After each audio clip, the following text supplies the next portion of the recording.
good morning from an absolutely beautiful day in Manchester.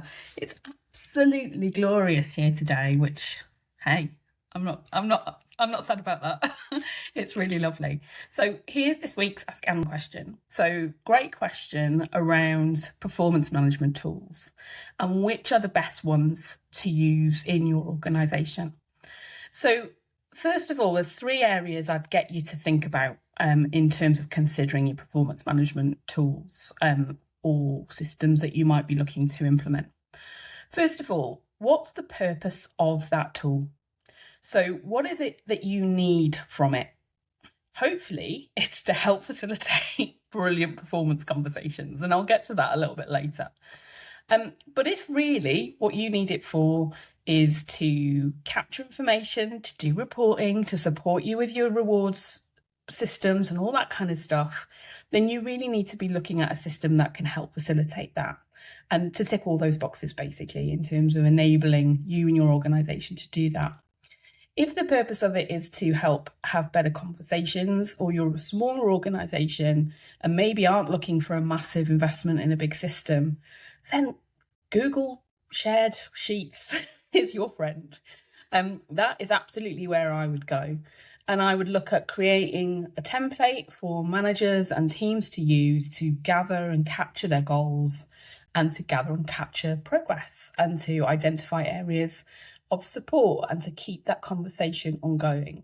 So I think you can do really, really simple and easy ways of having performance management tools in place to really support your leaders. So that would be the first thing. Really think about the purpose for your performance management tool. What is it you really need from it? And therefore look for the tools that will help you with that.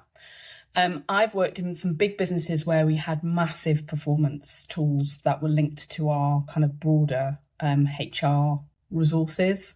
So I'm going to do a shout out to community here. If you're in a smaller business, what type of tools do you use? So it'd be really great to hear your comments on that.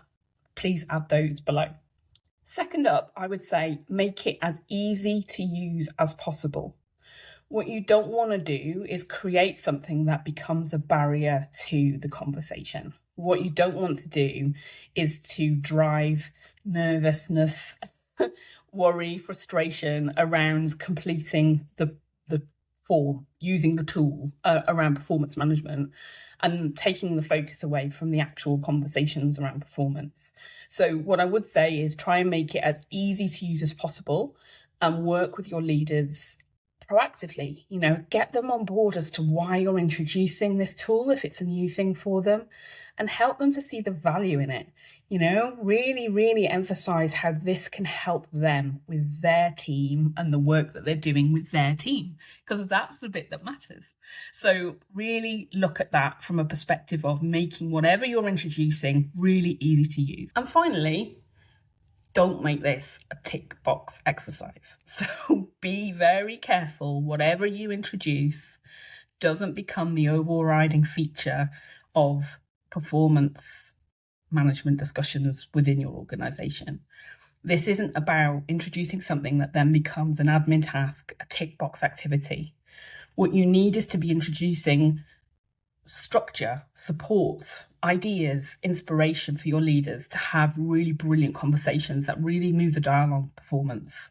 That's what matters, not the system. Now, I appreciate if your purpose is linking to reward and all those types of things, you've got a big problem there. That is challenging. But what you've got to be really mindful of is sticking to what really matters here. And it's about providing structure and support to help leaders build confidence and build capability around brilliant performance conversations. So that's the final one. Avoid this becoming a tick box exercise. So I hope that was useful in terms of my insights on what you should be thinking about when you're considering a performance management tool. If you've got any other thoughts or comments that you want to share with other people or any follow-up questions, please add those into the comments or contact me directly. If you've got another question or something else you'd like another perspective on, then feel free to ask Anwen.